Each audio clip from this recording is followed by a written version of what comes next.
And we are live. Hi, everybody. If you are on LinkedIn, please let us know that you can hear us and that everything looks good on the LinkedIn stream. If not, there's the YouTube stream. But anyhow, and if you're here, you know that I've invited you because there's no algorithmic invites, folks. It's all you're handpicked. You're handpicked to be here. Let us know you're here. We're the Enterprise Month in Review. We got Brian Summer. How you doing, Brian?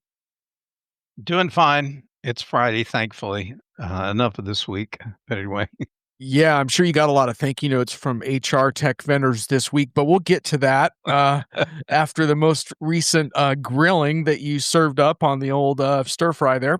So we'll get to that. And Brian, we got to be on our best behavior and bring our A game because we got Stacey Harris coming on as our virtual couch guest, and Stacey always brings it. So we got to be ready. I think we'll be ready. I think we can handle our own. We shall find out. Thomas, good day. Always good to see you. And Thomas, I'm going to see you in person next week. How about that? I sense a Las Vegas convergence going on here, folks. It's going to be an interesting week. Oh, yeah. You're there. You're in Vegas. I'm in Vegas. Everybody's in Vegas next Indeed. week. So I'm going for 12 days, man. I'm establishing a residency, so I'm looking forward to that. Here we are at the month in review, folks, and we got the infamous slide deck all queued up. We're going to give you our picks and pans, and we're going to ask for you to also participate as usual. So please let us know what you thought of the Enterprise Month so far. Here we are with our agenda. And it's the usual kind of agenda. John already mentioned that we're going to have our special guest, Stacey Harris, will give us earfuls on HR and AI. And but anyway, you guys kind of know the drill. So why don't we go right to the new buzzwords of the month? Can we do that? Oh, yeah, here we go. What you got for us? I couldn't pick just one originally when I put the slide together, but I did see this one short consultant's report, and I quit writing after the first like 2 pages of this tome with all the words that we're using, because now we have to speak with intention. And we need to be looking at long tail AI points of view and issues. And we have to discuss how we're using AI to create these high impact domains. I have no idea what bioengineering had to do with this guy's paper, but I can kind of guess where he was going with frontier technologies. And then he throws in this unmutable chain of custody. I think he's talking about an audit trail, but he had to put it in 50-pound analyst words, or consultant words, so they can get the billing rate up. Wow, I really want to mute that. I really want to mute that chain of custody. And by the way, does these consultants realize that a lot of people got killed out on the frontier? Frontier's not exactly such a cozy place to be. But anyhow. But there was a word that popped up just this morning, and I didn't have time to get it in the slides, but it may be the best one of the month. And if I could, John, I'd like to tell you all about efficiency theater. Efficiency theater is what you get when you have AI marketers who have nothing to talk about other than productivity and efficiency gains. They may not have an actual product out the door to sell yet, but they are going to put on a great show describing potential someday maybe efficiencies that won't be impacted, we hope, by hallucinations and other kind of problems that go on out there. So efficiency theater, buy your tickets now, get the box seat. You'll really love it. You want to be ringside when you watch efficiency theater come to your doorstep. Unmutable chain of custody. Yeah, there is a law enforcement ring to that, Thomas. You are right. By the way, Brian, one of the things I like best about efficiency theater, and I think I might adopt that, is because the theater implies tough auditions and getting kind of screwed over by the director. So I love the idea, not only is it efficiency theater, but hey, you're auditioning for your job. How's that? Well, I thought you were going to go a different direction. These are highly emotive AI agents. That's where, it's theater, it's pathos, it's overacting, it's reaching down into the bowels of the audience to pull the heartstrings they each have out there.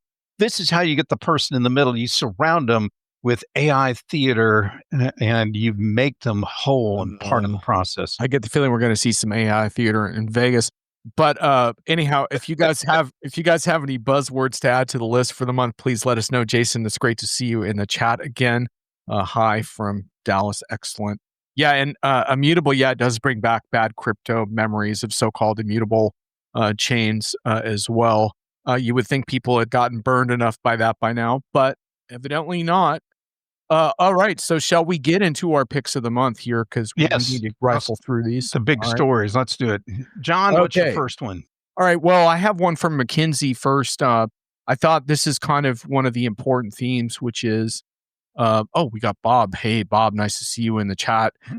You've done a lot of good write ups of these watching on replay, but now you are live. So what could happen? Who knows?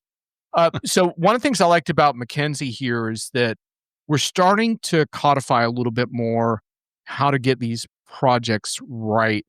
Granted, we're still in the early days of actually getting real results from these projects, but it was notable to see McKenzie compile some lessons.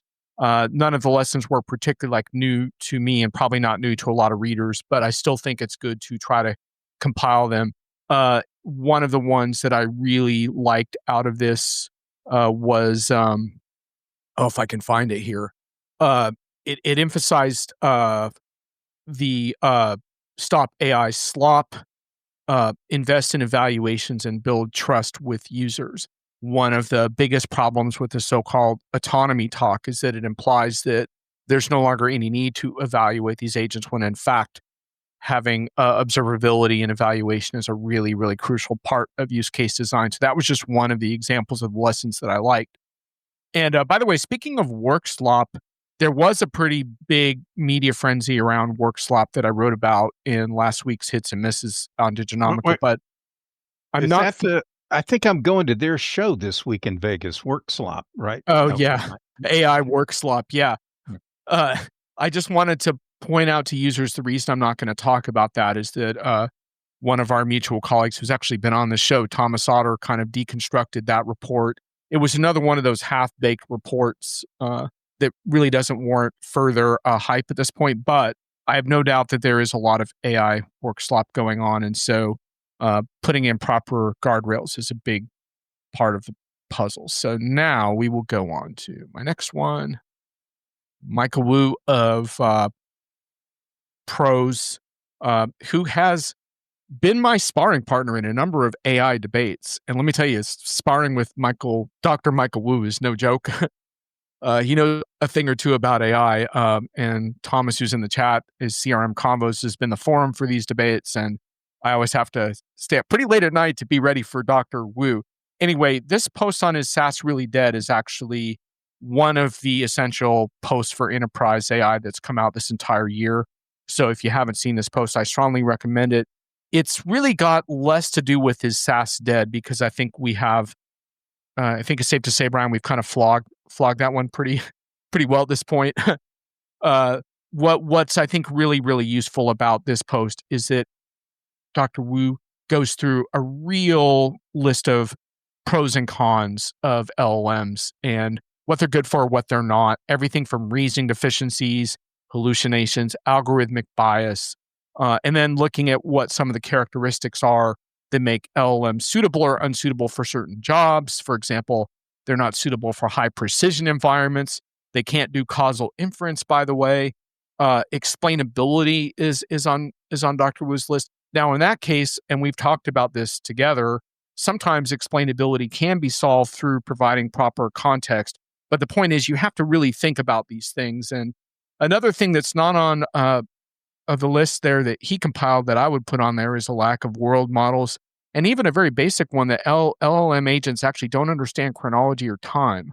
So it's really important to understand that when you see vendors using words like I've seen this week, things like understand and cognition, that those are really an overstatement in terms of what this technology is good for in current environments. This does not mean you can't be successful with it. But I think customers really need to understand the pros and cons because they're going to find out once they start using these tools. So good job for a couple of these posts on clarifying some of that.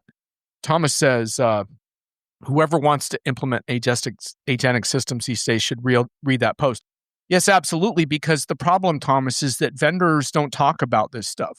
They don't talk about the fact that probabilistic systems don't understand causality and causal frameworks, and they're doing their best to correlate data points to come to a conclusion, but it might be the wrong conclusion.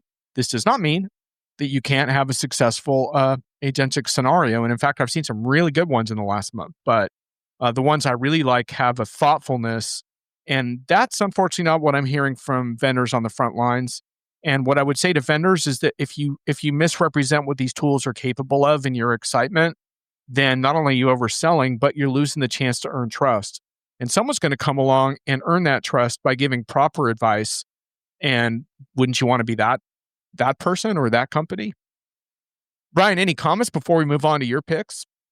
I'd echo Thomas's observation. It's a great article.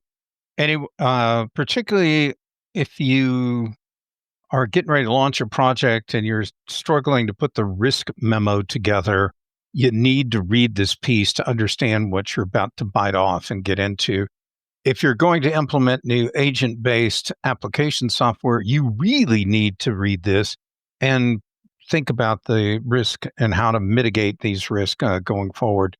Um, that would be Those would be some key points for sure. Anyway, good piece.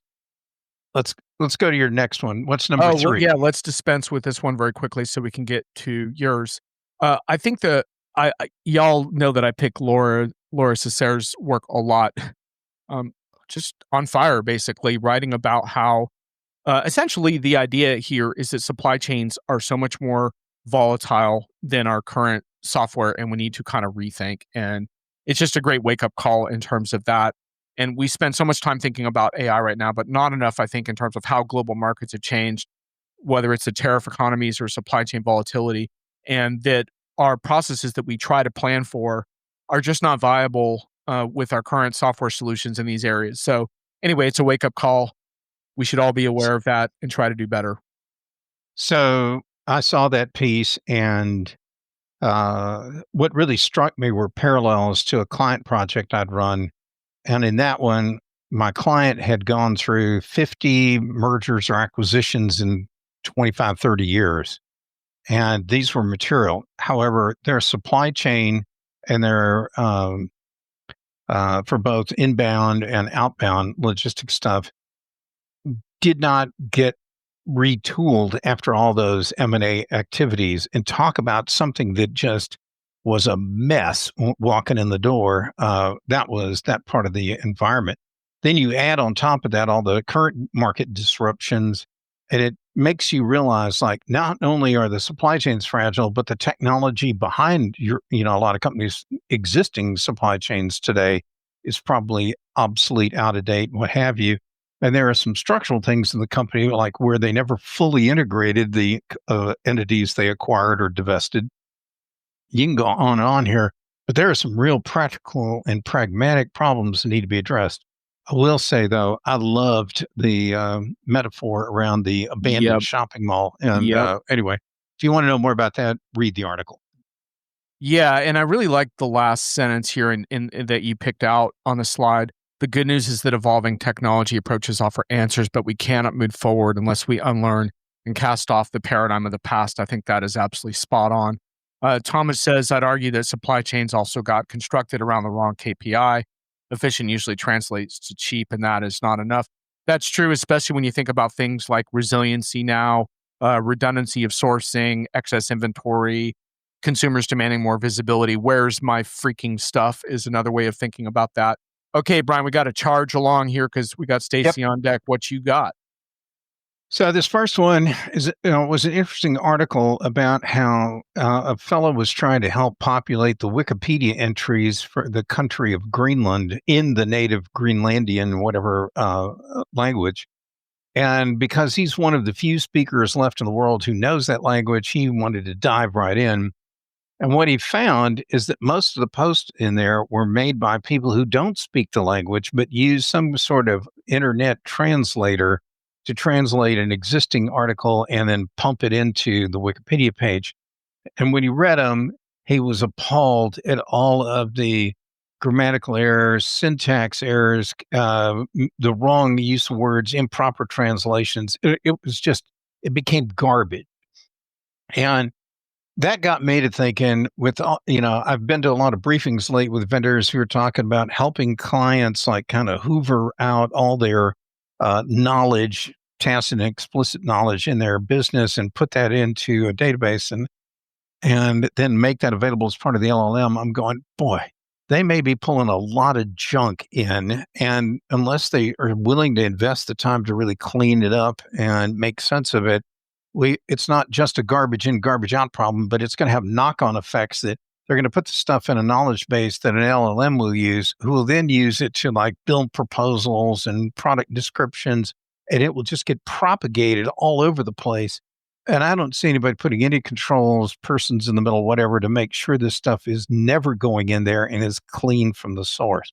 So that to me was the real moral that should have come out of this story. But this guy's example about the Greenland thing was just a great way to showcase how screwed up things are going to get with the data that's being fed into AI tools. Yeah, I went off on this week because there was a survey by a vendor. I'm not going to throw the vendor under the bus, but they were all excited about executives, how the majority of them trusting autonomous agents according to their data. And I said, sorry, but if you trust autonomous agents, Brian, that's not a sign of progress, but actually a warning bell. I said, giving those systems your trust is actually a recipe for, I said, hair loss in the strike through, but downstream misadventures. Getting these results is not about trust. It's about optimizing the upside and mitigating the downside and putting in observability. So what does trust have to do with any of that? So I'd feel better if people trusted these systems less and went from a place of, we talk about zero trust for humans. Why not for AI? So anyway, on we go. Brian, what's your next one? Next one had to do with this honking big lawsuit. Oh, yeah. It's an ERP case. I've been in some of these as an expert witness. Let's just say it's familiar territory to me. But what was interesting was the way Upper Edge recapped it all. I put some of that down at the bottom, talking about there were, 4 things that happened on this deal. But seeing this, I got to tell you that as if you are in the systems integration business, you want to be extraordinarily careful about ever taking on a project where you're sweeping up behind a failed project. And the reason is it may, if there is publicity around the initial failure, even though you're the vendor or the implementer that comes in to clean up the mess afterwards, your name, your company brand, and everything will be associated with this disaster. And it makes the stakes like doubly difficult because you may find out that the client still hasn't learned what they did wrong and have done something to fix it. But anyway, it's an interesting case study. It's worth a quick read. Yeah, it was interesting too because everyone threw Deloitte under the bus when this came out, but I liked how Upper Edge kind of put everyone on the chopping block because you can't spend $172 million and just throw one firm under the bus. There's a lot of accountability here, but anyhow, on we go. Yep. My last one, which I think could be a good lead-in for our halftime show that's coming up in a minute. But this one had to do with Silicon Valley's getting obsessed, and we talked about this on a prior one of our monthly reviews about the concept of the 9-9-6 week, where you work from 9 in the morning to 9 at night, 6 days a week. And this guy wrote a LinkedIn article, a mid-length article, and he just basically slams this stuff. He's arguing, it's not new, but when you get to the very bottom of the text down there, it says, you don't brute force your way to product market fit with 72-hour weeks, and you don't have a great success, and you don't IPO because of these weeks, and nobody, he goes on and on to basically dispute any of the affirmative kind of reasons that people might justify for this. Let's face it, what it is, it's bad managers who don't know what they're doing, who abuse people and lack empathy. And we could have a week-long discussion about that. But it was an interesting deal to see how Silicon Valley is adopting a practice coming this time out of China that may not be anything you want to replicate.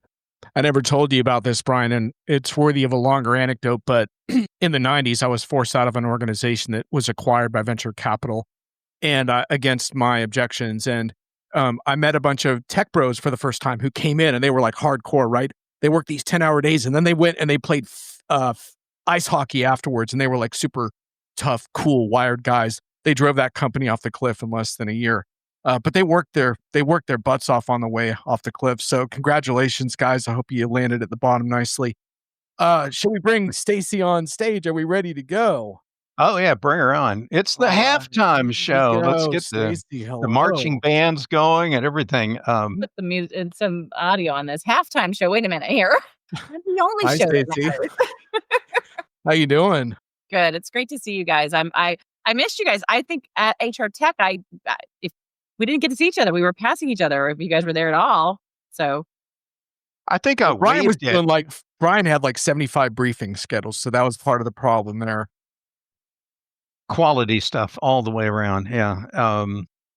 Stacey, But are you ready for your slides? Because Brian, man, he really gives our guests the treatment with the slides here. So here's first okay, of I all. was gonna say, was I supposed to put some slides together? Now No, I'm no, no, no, no, Brian oh yeah, doesn't. yeah. We wanted her to do it, and she totally failed on it. We'll never invite her back. I mean, this was a disaster all the way around. I'm still waiting. She didn't even reply to any of the emails I sent. I tell you, this is not the guest I wanted. But anyway, So anyway, Brian found a bunch of logos for you, including your survey stuff, but get ready for this next one. yeah. Oh wow, that Whoa. goes back away. Look at those. We got yeah, I Naomi. figured. We got a Naomi Bloom sighting. Wasn't that when we were supposed to be doing like a panel on stage and then we like took all these pictures and then the panel got canceled or something, wasn't it, Brian? No. I chased down the date on the metadata on the pictures, and that was like April the 19th in 2016. And apparently, we were at a SAP Success Factors deal. I think that's the old Success Factors facility near the San Francisco airport. Okay. Yeah. It's been a while. This goes back. It goes back a ways. Then yes. But Anyway. in my own defense, let me just say, while I might be the tallest one of those pictures, I got the least amount of words in on that whole vendor visit. But anyway, I'm sure of that. Between me and Naomi, we were. I'm sure we were keeping everyone busy. Anyway, in all seriousness, we're really glad to have Stacey on. When I go to a show and I'm looking for a gut check, Stacey's one of the first people that I try to find at a reception, and you're about to find out why. But Stacey, we really wanted to bring you on because, frankly, Brian, he kind of lost it a little bit after going to HR Tech, and he wrote this piece, "A Colossal Lack of Imagination. Where's the Radical Reinvention?" All of this. We need a gut check from you. Is this just that they didn't have any Dr. Pepper for Brian, or we got to feel this out a little bit in terms of is Brian onto something here, or did he just miss the awesome innovation that was there? No, there wasn't. Yeah, I would say awesome innovations is not where we were at HR Tech this year. But I will have to say I'm a big believer in incremental movement is a big movement, right? Like we've got to make the small changes to get to the big changes. And my sense is that both this year and last year, it was very much about getting our data and our infrastructure ready to do something big in the next 2 to 3 years. So I'm not surprised Brian kind of went off on all of it. I think the problem is the vendors are hyping before they have anything ready, as we know happens. That is not because they've got to sell something to make money at it. So, I mean, when you look at our stats and our data, we're at 31% of organizations on aggregate this year are saying that they are using AI in some way in an HR systems process or environment, right? Like that's a business or workforce focused process or environment. What that translates to when you talk to embedded AI, which is what we were being shown, right? Like none of what we were seeing is standalone, right? But embedded, the highest level of adoption of embedded on aggregate that we saw was your HRMS. 12% of organizations said that they were utilizing an embedded AI within their HRMS environment. Now, by vendor, that changes. HiBob's was up to I think Workday, who feels like they're at 80, but our data says they're at like 29%. Oracle told us they were at 60% adoption of AI, and my number's closer to 17%, with 20 people saying they're implementing it, 20% saying they're implementing it. So I think the reality is that people are getting ready for it. That's what I was seeing. Every conversation was about preparing, building, getting infrastructure in place. But I don't know, Brian, if you even saw that in your comment, because I that was a pretty big fail across that screen. Yeah, let's have Yeah. that pungent commentary. Yep. So I would say the thing that blew me away, Stacey, is the abject lack of any real understanding of new problems that are confronting HR. Anyone interested in using AI to solve the new problems. What I saw were, let's find a little way to make an aspect of something a little more efficient. And the big failure, no two ways about it, where 13 of the 21 plus vendors I did interviews with sat there and admitted to me all these problems with citizen AI generated data, nation state generated data, fraudulent applications, and there's all this junk before data ever makes it into like the ATS that is totally screwed up. Did any vendor talk to me about doing any comprehensive way to whip up on that stuff so that less garbage makes it into the HR system and you can improve the quality higher? And the answer was absolutely none. I mean, you get somebody sometime that would have a wistful idea. They'd be looking up to the ceiling in the press room. It's, well, we could maybe tie their stuff to their payroll data, through a third party database to see if they really are a legitimate human being. But that was about it. So that's what really, really got under my skin was they're talking about putting AI downstream in aspects of something like talent acquisition and recruiting. No one's fixing the problem up front because they're cowards, and or they lack imagination, or they don't know what to use and do with these tools. I mean, I'd have better luck giving a chainsaw to a 4-year-old than getting them to,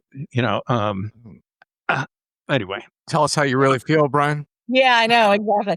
And okay, I really wanted to fight with you, Brian. So this is, we'll have to find something we disagree on, because we're much better when we're doing counter our opinions. I don't disagree with you on this. I think almost every vendor I talk to is building the cart, and there's no horse, right? Like they've got this thing that people are going to supposedly use, but the people can't get there. They can't even get their data to it because it's in such bad shape. And maybe I spent more of my time with practitioners this time than I did with the vendors, and that might be part of where my head's at, is that the practitioners are all working on this, and they're doing it without their vendors, right? Like that's the conversation I had, right? I mean, I talked to J&J, I talked to Humana, I talked to who else was at my session? Pandora was at my session, right? There's a lot of really good sort of, I think, professionals who are, every one of them are having this conversation about data integrity, data structure, data cleanliness, and they're all putting in place roles and responsibilities because their CEOs, they're not taking no for an answer, right? So no matter if the vendors are ready with anything that's of value, the HR professionals are leading the way in this conversation, I think more so than we're giving them credit for.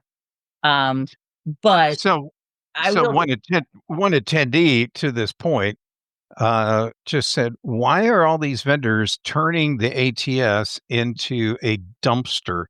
And in fact, an ever larger dumpster. I mean, so when end users can see the same problem, and Your vendors, dumpster is my data lake, Brian. right? Yeah. It's funny how that works. Hey, can we field a question from Jason here? Do you think the candidate pipelines and resulting hiring processes improve or deteriorate in the next 2 to 3 years? I as in candidate pipelines, as the kind of data we're getting through the candidate. I assume he's kind of talking about something that I bang on a lot about, which is why can't we use these tools to find more and better people and bring in better talent? Well, first we'd have to make sure we were talking to people and not bots, right? So, Yeah. what I was just in did a CAB event, customer advisory event for a large compliance vendor this week, and I talked about like what are you looking into in your room, and more than half of them, which was very large companies, raised their hand that they were looking for products that would detect humans in that candidate process, right? So some sort of validation that I'm talking to the right person, or I've got the person who interviews is going to be the same person who shows up. Something that does that sort of 360 double checks to the license, right? So to your point, the cleanup, Brian, I think and yes, they do not want the vendors to touch this. They don't want the vendors to be the place where this is where we aggregate our data. It is all about aggregating it and doing a better job at it inside our companies. But yeah, I think the next 2 to 3 years the candidate pool will become a mess because I don't think we're going to know who is who because the market is going to be filled with a lot of fakes, right? Brian, that's right in your wheelhouse. I'm sure you have something to say on that. I'm not as optimistic as Stacey. I'm Pretty pessimistic. there's the soundbite of the day right there. By the way, it, in the intro, you guys should know that Stacey and I actually did a couple of panels together at some other HR techs years ago. And one of them, Naomi actually moderated, which turned out to be great. But anyway, I don't think the quality problem is going to get solved because I just don't get any vibe from any vendor, no matter how many times I talk and ask them, that any of them are actively looking at developing countermeasures to all the new citizen AI or Rogue Nation or whatever kind of problems are out there. There's far better thinkers in the finance side of the world because, and John, I know you've seen things that like Aaron Harris, no relation to Stacey, I don't believe, over at Intact. Aaron's got all this stuff to find out. He knows what are valid invoices. He can create they've got a patent on the invoice fingerprint. They can spot the fraudulent invoices coming in the door. I don't know anybody that's spotting fraudulent applications and or fraudulent resumes or anything coming in the door. Nobody. It's like they just don't care. And part of that's because even some of the job board companies aren't trying to fix the problem very aggressively because they get paid based on how many hits get on that, to come through that board, not whether they're any good or not. So Yeah, not the best KPI, perhaps. I want to throw one other thing into the equation for y'all to kick around based on your super glowing reviews of these shows, which is the topic of risk. I talked about this in two different capacities. One was customers going it alone with this concerns me a lot, Stacey, because I see both the potential to use these tools in these sort of shadow ways that expose corporate IP.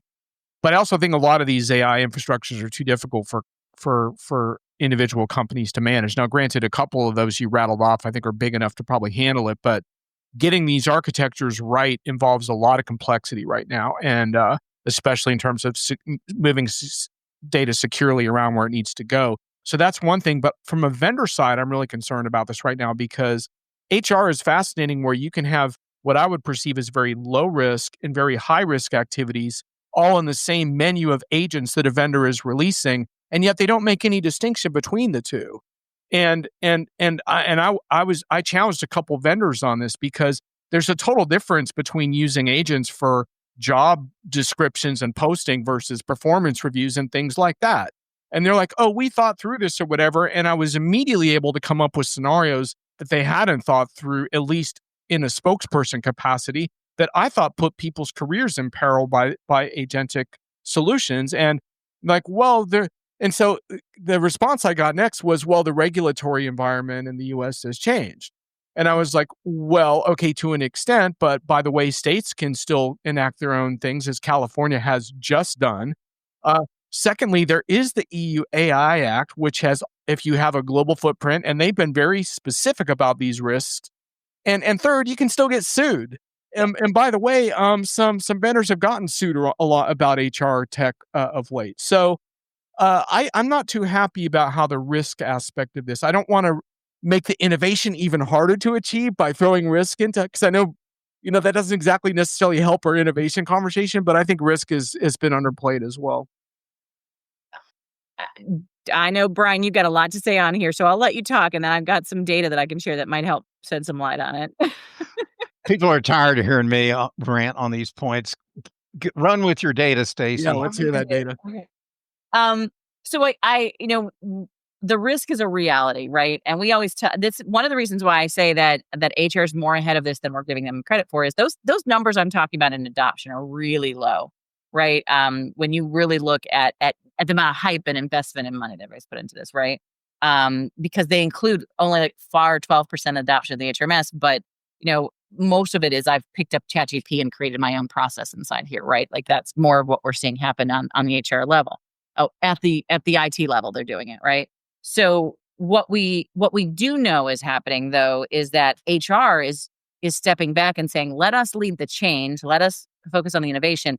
Don't make us use our tools. There's no value proposition to using HR to putting. So this was a big conversation I just had with someone who runs D&D at one of the largest pharmaceutical organizations. She said, why the hell would I put AI into my recruiting process? It's working fine now when I could be curing cancer on the other side and put all the very expensive and very important resources in that location, right, for AI.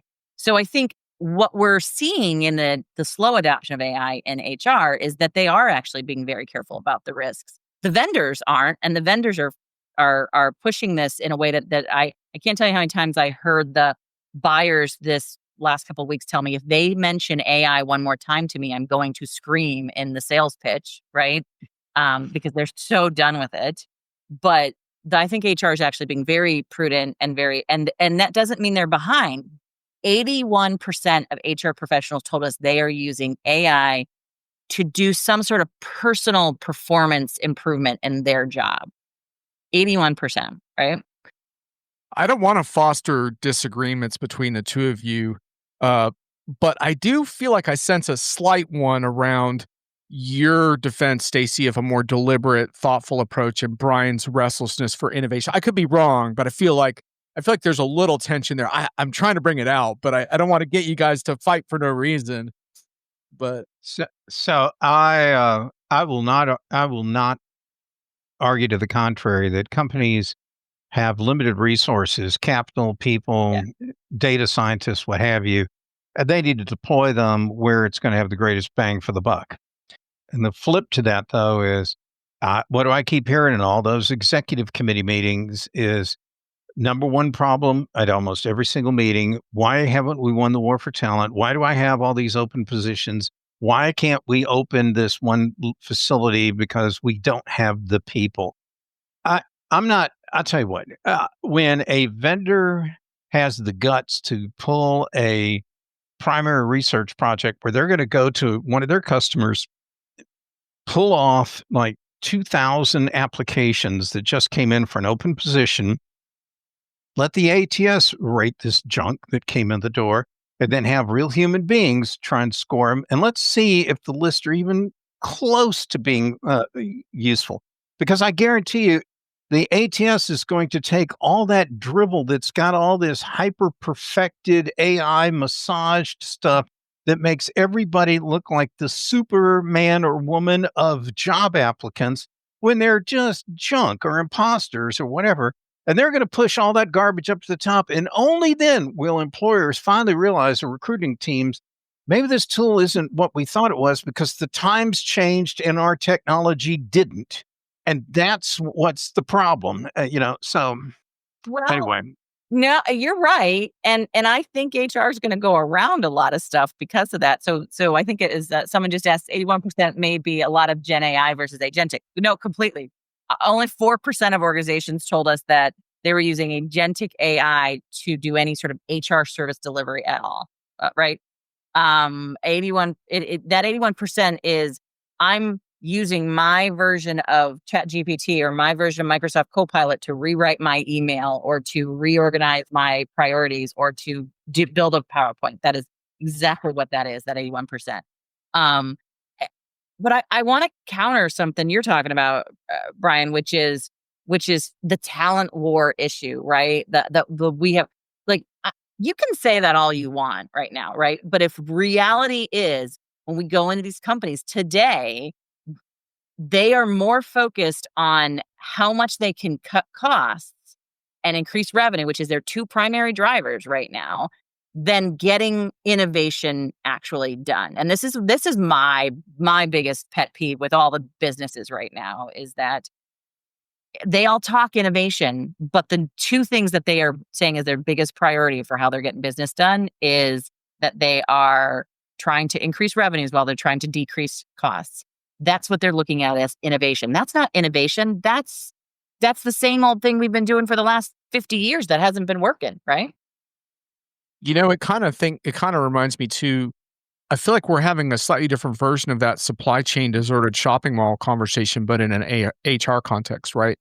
Like that the circumstances around how to be successful in HR have changed so dramatically, including all the bot applications. And Brian's written a lot about this, the thousands of influx of bot type candidates, and yet and the influx of automation, and yet you still need certain talent profiles, and yet those talent profiles have shifted a bit, right? Where you need a different type of worker, arguably, that's probably a little more adaptable, a little able to move between roles, a little more fluid. That's a lot to ask, I think, of both the humans in HR, but also the tools they're being provided with. Yeah. The other data point that I'll throw at you guys to see maybe if this is also part of the issue, because I think you're right. It's a lot to ask of AI, a lot to ask of humans to kind of think about a role or a person who can flex, especially with current regulations, because I'm not allowed to hire for future. I'm only allowed to hire for current. Well, if I don't know what that current actually looks like, my assessment model gets really weird really fast. Validating that I'm hiring for the right thing is hard. A lot easier to do internally, by the way, which they haven't figured out, because if internally I have a lot less regulations for moving people around than I do externally, right? So the idea that I can cut and hire people is just not the smartest thing you can do right now. But what I will say is that this idea of um, that we can rethink the idea of innovation inside of our organizations, remap the where HR can sort of be a more valuable partner in the organizations. What we're seeing is that the HR tech leaders and the HR leaders who are really leaning into this and who are really making a difference are the ones who are not leveraging AI just to improve efficiency or to do something faster but they're using it to rethink the work that's being done in the company, right? So they're taking all that task information and all that data about how the work gets done, and they're taking all of that, where we might be in the next 10 years, and that's how they're using AI to reimagine. And I've seen some really fascinating things with that, but there's no tech that's going to do that. That's your data lake and something on top of it, basically going through all that information. And I don't know, Brian, if you think there's even a tech that could get to that conversation, right? Well, for vendors who've built most of their business in small baby incremental steps, who are institutionally kind of self-constrained and don't want to really rock the boat out there with their install base by coming out with big grand new capabilities. They'd rather dribble the stuff out so they can make all kinds of money. I'm not. I would agree with you. I don't think a lot of vendors are going to be leading the fray here. Um, Ladies and and gentlemen, Brian Summer, he had an awesome time at HR Tech. Can't you tell? Uh, oh my God. well, Can I talk about let's one turn. vendor? Can I talk about one vendor that I think is actually sort of doing this? And you can counter me and tell me I'm wrong on this, because I would like you to tell me that maybe I'm not looking at it right. So there's one vendor, I'll mention them because they're new in the market. It's Origin, who showed me 2 weeks before HR Tech, maybe 3 weeks before HR Tech, how they were taking all of the benefits contracts, all the benefit paperwork, and they were taking AI to read all of that information and reimagine, basically give you now a brand new look at what your global benefits looks like, because it wasn't going into any of your existing databases. They just bypassed all the junk that you got inside your system, and they're going right to the contracts, which is the final piece of it. Is that to me, that's rethinking the process. That's where my head's at. But do you want even more than that, Brian? I'd like to know how far you want them to go. Well, uh, while I love to use the example about all the problems preceding the ATS, there's a whole litany of work that needs to be done, diagram, workflow, whatever, in design that doesn't exist right now. Um, I saw some who are sitting on great piles of data that could be deployed more aggressively in HR world. For example, you can use IP addresses to find out, like, is the job seeker who's in Belarus, that's where they applied for the job, applying for a full-time in-office job in Akron, Ohio, and you got to be going like, what's wrong with this picture? But you could also use access to salary data and other things to see if the applicant that's applying actually is the person that's been collecting wages off of 2 and 3 jobs here in the States for the last few years. And that we can go on and on. I mean, there were some creative possible things companies can do to find out who is the authentic hire. And I saw probably more innovation around digging into skills, which I know was, like so 2012 for HR tech.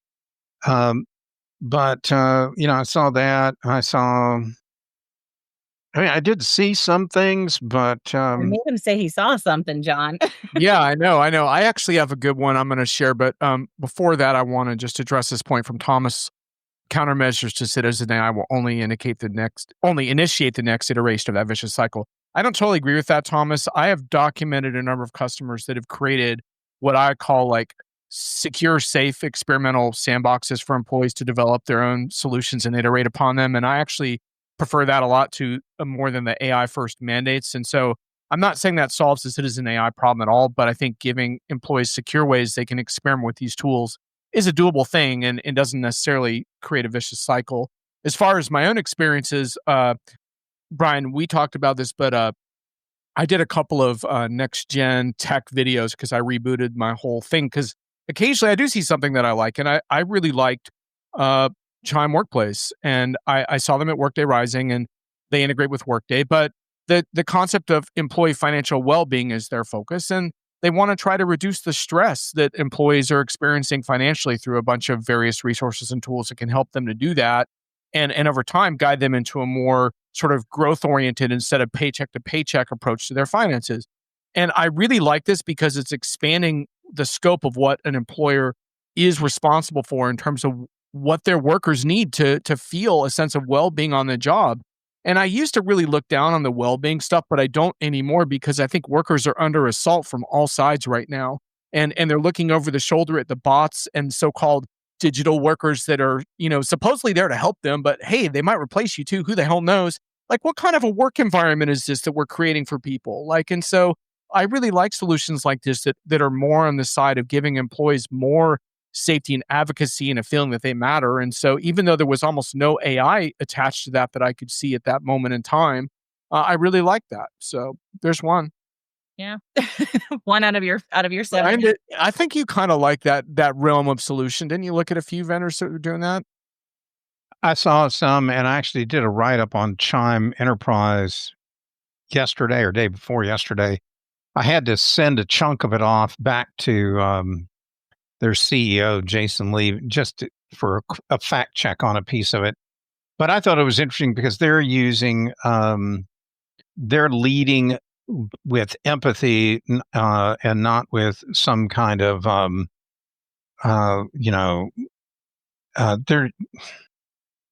had a really quick, good glib line in that piece. I don't have it in front of me right now, but I like that.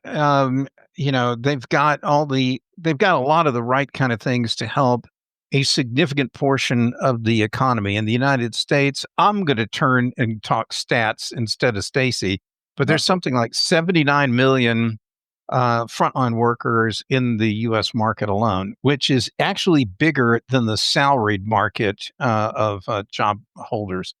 And that's always been a frustrating thing for me because when you look at the, again, back to recruiting talent acquisition modules, from all the vendors, 99% of all their functionality is targeted towards frontline workers, even though that's the cool thing to talk about right now. You couldn't swing a dead cat at that show without somebody either saying AI or frontline worker. Those were omnipresent at that event.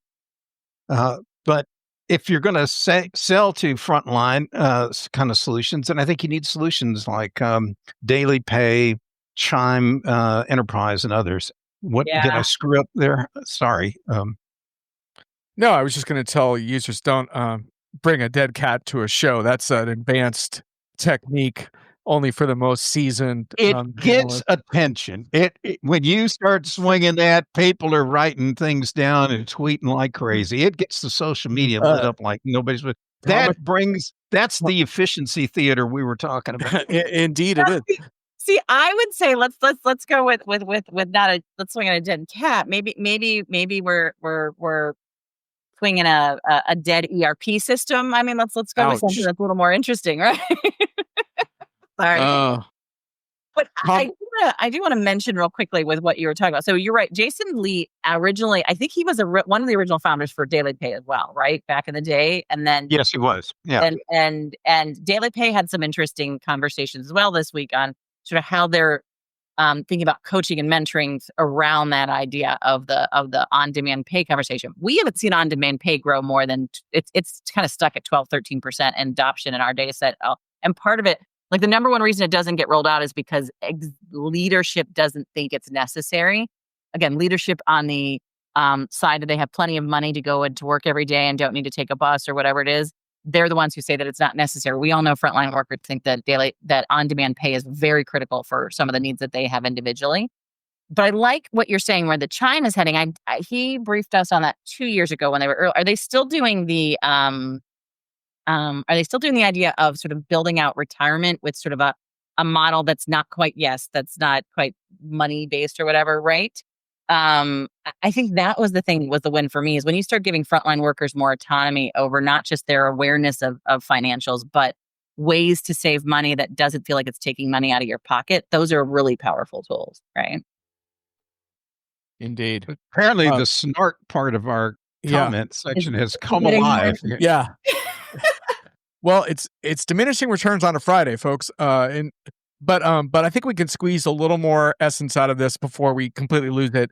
Uh, Thomas says he clarifies his past comment. Employees do need secure spaces for AI. His comment was more about countermeasures in the form of more tech and the ATS to avoid AI optimized or written applications. I think Thomas is getting at an important point here, which is like the sort of escalating bot wars on both sides, right? As employees learn how to harness these tools and employers do too, do we just have bots talking to each other? That doesn't seem like it's going to solve Brian's talent dilemmas at all. And I think I think that's a reality and it's already starting to happen from what we're seeing, right? Like people are not finding value in some of these checkers because now everything sounds like it's the same. So it's commoditizing basically the idea of the data that you're putting into it.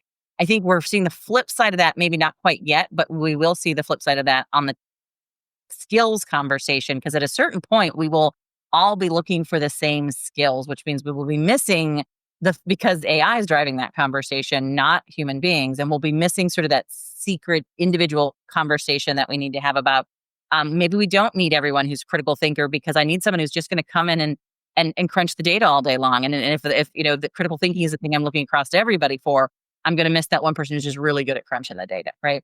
I really think we run a real risk of flatlining all of our data in all of our businesses because AI isn't going to be unique per business, right? Yeah, Jason's chiming in. He worries for organizations of scale and how they'll combat these massive pools of AI generated quote unquote talent. So yeah, I don't think there's any easy solutions to that right now, eh? Stacey, can I ask you? Can I ask There you can real be quick? some that are if they're creative. But anyway, go, John. Yeah. Can I ask you real quick, Stacey? What is your take on? Have you looked into it all? The AI interviewer interviewing the human candidate. Have you delved into that at all? Do you have a take on that? We've looked at them. I will say they're not showing up anywhere in the research yet. But I looked at a couple of them. We looked at a couple of reports on that. It is My take on the AI interviewer is actually a regulations take on it, right? Which is, um, we give humans not a ton, but a little bit more leeway in what they can ask of a candidate through the regulations here in the United States and in Europe, right?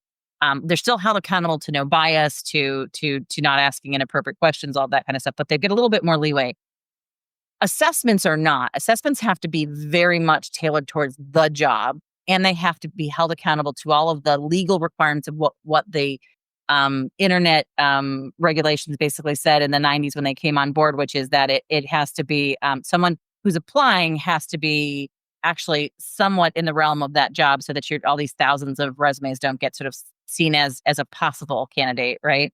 Um, all of that hits it even more powerfully on a AI generated interview. So you have to be as tight as you are with your assessments with that AI generated interview as you do, and that you don't have to be as tight with a human being. And if that AI generated interviewer is not careful about what they're saying, because again, you don't know what they're going to say because it's going to morph every time because it's slightly different because we don't know what comes out the other end. You could end up with a legal ramification where you're being held accountable to the level of assessments, but this person talked like they were a human being, right? Did I just scare you guys? No, that was thanks for that. Yeah, so yeah, Thomas and Brian have had some fisticuffs on this in the past in terms of our applicants using this in self-defense, or they abusing the process by, using the bots. Either way, the genie is definitely out of the bottle.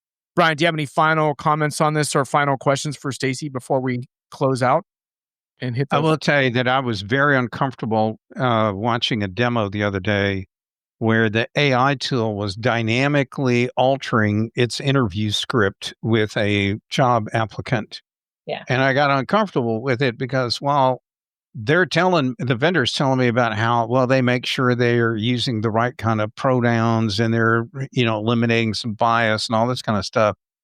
Um, the fact that the AI tool is using an imperfect database to guide its questioning makes me just cringe thinking at the legal liabilities that are going to, pop these firms. Massive. The minute that AI switches gears and says, the person they're interviewing says, I'm more interested in what I could do in the future, right? And they switch gears and start asking you about your capability to do something that's not in that job, but will be in Right. a future job role. They've now gone off the rails, and they're now liable for not just EEOC, but all kinds of regulations in Europe, right? Yeah. So for the listeners, what used to happen is an AI tool would basically ask the same questions for all applicants so that there would be no opportunity for some kind of argument for like bias or they didn't give me enough time or whatever to answer. Those kind of things kind of would go out the window. But the fact that this thing's dynamically changing the questions in the guise of it's trying to figure out what your real skills are. That's But Brian, that's gonna be agentic AI switches things up with its cognitive abilities. Brother John, have you heard the word of agentic AI? It Indeed. All right. I think we are now in diminishing returns. Stacey, why don't you hang out with us while we wrap the show? I'm behind on the slides. Oh, here we go. Humorous aside whiff of the month. I sent Brian a few, and Brian, you picked this one. yeah, they were both kind of going down the same line. You like this one about fake citations. Well, what I really liked was the rationalization that it didn't hurt the credibility of the report, even though there were I think something like 20. So I said, keep clicking your heels together when you say this, and maybe it will come true. I mean, come Yeah, on, right? Oh, and then I found one independent of yours where it was about these AI models are using materials from retracted scientific papers. So we know the science is bad, yet let's go ahead and put it in the LLM and learn from it and keep propagating bad data and conclusions, whatever, out to the market. it's like So the Reddit of science, kind of. I like it. Hey, they're building their own people who are what is it, the paranoid Indeed. Worriers, yeah. So this is back to the very top of the podcast where I showed one of my articles was where I was worried about like the Greenland um, bad copy going into Wikipedia, and then that gets promulgated all over the place. This is the same problem, you know. So I think what I look at all of this as part of an ever growing dumpster problem with data going into AI tools. And at some point, I'd love to be able to be the one that throws the match and starts the dumpster fire that helps clean this junk out and get rid of it once and for all. But I don't And know on that that we're going to note, see. Brian, let's go right to something that inspires us, the final segment of the show. And folks, if you have comments in the chat, now is the final time to air out your picks, pans, grievances, and sources of inspiration. So, Brian, now you're really on the spot. You got to come up with something that inspires or creates value. Uh, I'll say the most inspiring stuff I've seen in the last couple of days actually has come from, of all spaces, professional services automation. And I did even a call today with one of the major players in that space. And to their credit, they're not looking at how do we sprinkle AI, across the entire application suite. They start by looking at the business problem their customers have with a fresh set of eyes, and they've come up with. They even told me on the call today that we're not looking to announce 50 new agents. We're going to announce like 4 that just blow your mind away with the kinds of things that they can do to transform the outcomes that businesses in that vertical can have. So that was like the one bright light in an otherwise 4-watt dim light bulb kind of setting I've seen this month. And that one was good. Stacey, you got anything that keeps you going? Anything that you've seen lately that inspires your work? Can I do 2? Do I have enough time for 2? Yeah, you can do 2. Yeah.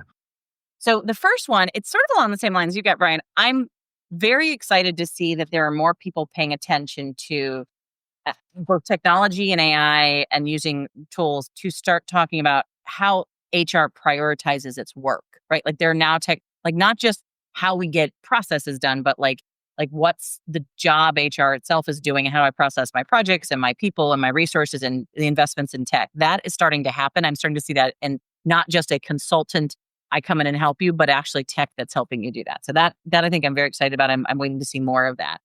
The second one is a little bit more of a data stat. We've had this data for a long time where we ask organizations how strategic do you think that HR is, and it's been stuck around 55% for the last couple of.